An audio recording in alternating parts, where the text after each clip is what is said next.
ठीक है। तो अब हम पढ़ेंगे इन्फेक्शियस डिजीज़। इन्फेक्शियस डिजीज़ किससे होती है? इन्फेक्शियस एजेंट से। वो एजेंट्स जिसके बारे में हमने पढ़ा था क्लास में वो ये सब है। वायरस की वजह से common cold, influenza, measles, mumps, chicken pox, AIDS, hepatitis. Bacteria की वजह से cholera, typhoid, tuberculosis, tetanus, anthrax, food poisoning. Fungus की वजह से स्किन इन्फेक्शंस होते हैं। प्रोटोजोआ की वजह से मलेरिया, काला आजार, एमीबिक, डिसेंट्री और स्लीपिंग सिकनेस। वॉर्म्स की वजह से इंटेस्टाइनल इन्फेक्शन यानी हमारे पेट में गड़बड़, जैसे हमारे पेट में कीड़े हो जाते हैं। और एलिफेंटाइसिस, ठीक है, जिसमें हमारा पैर जो है हाथी के पाँव की तरह हो जाता है। अब हम पढ़ते हैं means of spread of infectious disease. Infectious disease के मीन्स क्या हो सकते हैं? देखो बच्चों, थ्रू एयर, एयर के थ्रू भी हम कांटेक्ट हो सकता है। जैसे कॉमन कोल्ड है, हमें ट्यूबरक्लोसिस है, न्यूमोनिया, वो एयर के द्वारा ही बैक्टीरिया एक दूसरे से ट्रांसफ़र होते हैं। पानी जो हम पी रहे हैं उसमें हो सकता है बैक्टीरिया या वायरस हो, या उसमें भी वो साफ़ ना हो तो उसकी वजह से भी हमको हो सकता है। तीसरा है थ्रू वेक्टर्स, जैसे मॉस्किटो और फ्लाइज, डेंगू, मलेरिया, ये सब हमें किससे होता है? मॉस्किटो से। चौथा इसका कारण है सेक्सुअल कॉन्टैक्ट। अगर हमारे जो सेक्सुअल कॉन्टैक्ट है अगर वो प्रोटेक्टेड नहीं है तो भी हमको जो है इन्फेक्शियस डिजीज़ हो सकता है। तो आपको ये याद करना है कि 4 क्या है means of spread of infectious disease. ये पेपर में आता है कि राइट या what are the means of spread of infectious disease. तो आप लिखेंगे मीन्स मतलब किस किस कि कौन से साधन है जिसकी वजह से वो डिजीज़ एक से दूसरे में फैलता है। तो लिखेंगे through air, through water, through vectors and through sexual contacts. उसके बाद एक और लाइन इसमें लिखी है कि AIDS virus can also spread through blood transfusion. अगर जो पर्सन ऑलरेडी एड्स से ग्रसित है, अगर उसका जो ब्लड है किसी हेल्दी पर्सन को चढ़ा दिया जाए तो भी उसको एड्स हो सकता है। दूसरा, अगर मदर जो प्रेग्नेंट मदर है जिसको बेबी होने वाला है, अगर उसको एड्स है तो जो बेबी अंदर है वॉर्म में उसको भी एड्स हो सकता है, या वो उसे दूध पिलाएं अपना तो भी उसको एड्स हो सकता है।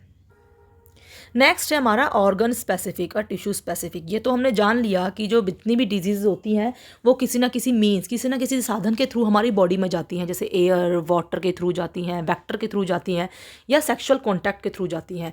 लेकिन वो जाने के बाद वो हमारे बॉडी के किस पार्ट को या किस ऑर्गन को या किस टिश्यू को पे इफ़ेक्ट करती हैं, इसके बारे में जानते हैं। देखिए, अगर वो हमारी नोज़ से एंटर कर रही है, नोज़ के थ्रू वायरस हमारी बॉडी में गया है तो वो किसको इफेक्ट करेगा? हमारे कौन से ऑर्गन को?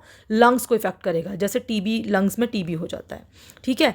अगर वो हमारे माउथ से एंटर किया है उसने तो वो कहाँ पहुँचेगा? हमारे गट में, हमारे पेट में पहुँचेगा। और हमको जैसे टाइफाइड, या हमारे लीवर में, अगर पेट में गया है तो टाइफाइड, लीवर में गया है तो हमको जॉन्डिस हो जाएगा, ठीक है।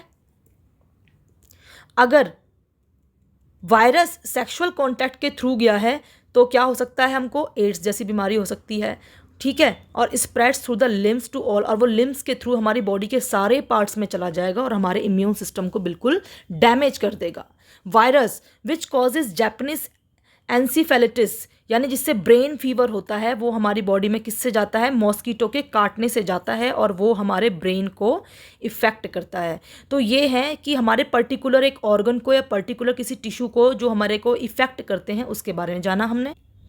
अब देखिए, किसी भी डिज़ीज़ का अगर ट्रीटमेंट करते हैं तो ट्रीटमेंट करने के कुछ प्रिंसिपल्स होते हैं कि ये चीज़ तो हमको करनी ही करनी है। तो the treatment of infectious disease consist of 2 steps. 2 step होने चाहिए। They are to reduce the effect of the disease. पहला काम क्या है कि वो डिज़ीज़ का जो इफेक्ट है उसको कम करे और जो हमारी बॉडी में माइक्रो ऑर्गेनिज्म है उसको किल करे। तो सबसे पहले हम पढ़ते हैं to reduce the effect of the disease. This can be done by taking medicines to bring down the effects of disease. ये हम कैसे कर सकते हैं? मेडिसिन लेंगे। मेडिसिन लेने से क्या होगा? जो हमारा डिजीज़ है या हमारी बीमारी है उसके इफेक्ट को कम करेगा। जैसे फीवर है, हम दवाई लेते हैं, फीवर कम हो जाता है। पेन किलर लेते हैं तो हमें दर्द कम हो जाता है। सो ऐसे ही हम दवाइयाँ लेंगे। And by taking bed rest to conserve our energy, और बेड रेस्ट हम लेंगे ताकि हमारी एनर्जी वेस्ट ना हो, कंजर्व करें।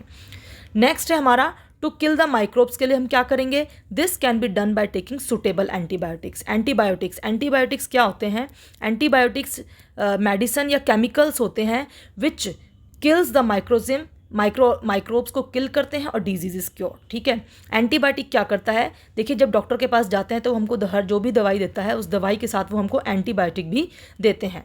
एंटीबायोटिक क्या करता है? जो हमारी बॉडी में जब कोई बैक्टीरिया एंटर करता है तो वो अपने चारों तरफ एक सराउंडिंग बनाता है, अपनी वॉल बनाता है ताकि उसे कोई भी तोड़ ना सके। और जो एंटीबायोटिक होता है वो क्या करता है? इसी वॉल को क्रैक करता है, ठीक है। तो डॉक्टर जब हमें ये कहते हैं कि आपको ये दवाई जो है इसका कोर्स पूरा करना है 5 दिन में, 5 दिन की दवाई देते हैं एंटीबायोटिक, और वो एंटीबायोटिक हमको 5 दिन तक लेनी ही होती है। क्योंकि अगर मान लीजिए उसने इसको तोड़ना शुरू करा है और आपने 2 दिन बाद आपको फ़र्क महसूस हो गया कि आहा मैं तो ठीक हो गई, और आपने दवाई लेना बंद कर दिया, तो क्या होगा, वो बैक्टीरिया या वो माइक्रोब्स जो है वो अपनी जो चारों तरफ है वो बाउंड्री या वॉल वो फिर से बनाना शुरू कर देगा। तो उस पूरी वॉल को डैमेज करने के लिए हमें एंटीबायोटिक का वो कोर्स 5 डेज़ या 4 डेज़ या 3 डेज़ का जो होता है वो पूरा करना होता है। ठीक है, और इससे माइक्रोब्स जो है वो किल हो जाता है। तो ये 2 हमारे प्रिंसिपल हैं ट्रीटमेंट के। पेपर में आएगा what are the principles of treatment, तो पहला आप लिखेंगे to reduce the effect of disease, to kill the microbes. ठीक है, नेक्स्ट चलते हैं, हमारा है प्रिंसिपल ऑफ प्रिवेंशन। ये तो हो गया ट्रीटमेंट की बात, लेकिन अगर हमें प्रिवेंट करना है तो हम कैसे, पहले से ही हम सावधानियां क्या क्या बरतते हैं कि जिससे कि हमें वो डिजीज़ हो ही ना।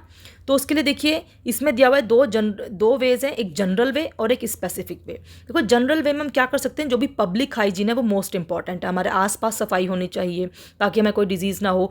Proper and sufficient food for everyone, हमारे घर में जो खाना बनना चाहिए वो हेल्दी बनना चाहिए, सबके लिए बनना चाहिए। अगर हवा के ज़रिए कोई बीमारी आती है तो हमें ऐसी जगह रहना चाहिए जहाँ पर ज़्यादा गंदी हवा ना हो, या बहुत भीड़ भाड़ वाले जगह नहीं जाना चाहिए। वाटर बॉर्न डिजीज़ अगर पानी से होती है तो हमको साफ़ पानी इस्तेमाल करना चाहिए, पानी उबाल कर पीना चाहिए।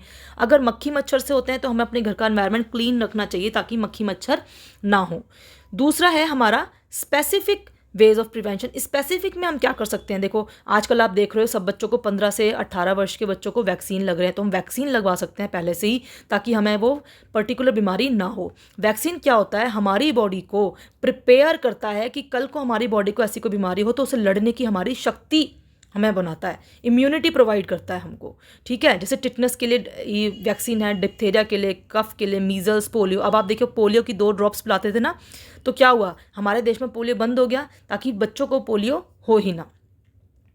Our body has immune system which fights microbial infection. So ये सिस्टम जब इन्फेक्शन माइक्रोब दिखेगा तो it kills the microbe and remembers it. एक बार जब वो उसे किल कर देगा तो नेक्स्ट टाइम उसको वो याद रहेगा, और नेक्स्ट टाइम जब हमारी बॉडी में वही माइक्रोब एंटर करेगा तो हमारी बॉडी उसके लिए प्रिपेयर हो जाएगी। ठीक है, और जो है जो वैक्सीन है वो हमारा माइक्रोब जब बॉडी में एंटर करेगा तो हमारी बॉडी उसके लिए एकदम से रिस्पॉन्ड करेगी, और वैक्सीन जो है वो पहचान जाएगा कि ये वही माइक्रोब है जिसने बॉडी को पहले अटैक किया था, और हमारे बॉडी इम्यून सिस्टम को बहुत ही स्ट्रॉन्ग बना देगा और हमारी बॉडी को प्रोटेक्ट करेगा।